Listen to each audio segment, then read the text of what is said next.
a inventé l'expression faire le zouave, un soldat qui s'habillait de manière excentrique. Après la conquête de l'Algérie en 1830, l'armée française recrute des Kabyles. La plupart sont originaires d'une tribu montagnarde, les Zouawas.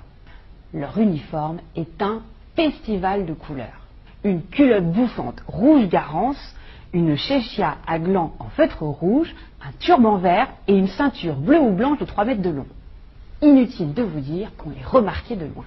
En français, les Zouawas sont devenus les Zouaves, et vers 1880, l'expression faire le zouave désigne les gens qui se font remarquer par leur extravagance. Un comble pour les militaires. Le soleil voyant de la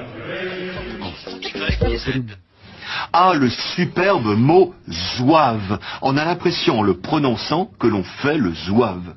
Il s'agit d'un emprunt tardif, début du XVIIe siècle, au berbère Zouawa, nom d'une tribu kabyle dans laquelle on recrutait des soldats.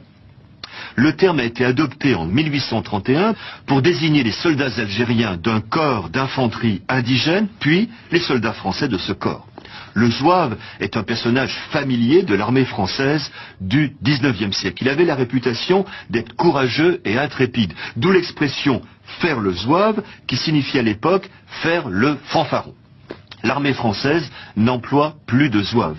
L'expression est restée, mais en changeant de sens. La fanfaronnade est devenue l'excentricité, aidée sans doute par l'uniforme, cette culotte de zouave, bouffante, froncée sous le genou, serrée à la jambe, qui pouvait sembler quelque peu excentrique.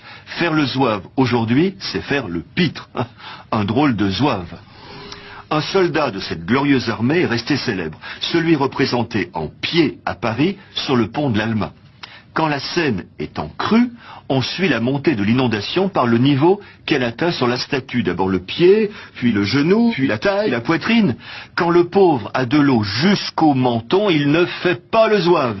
Et les Parisiens non plus. A, B, métaphore, W, hypothèse, oxymore.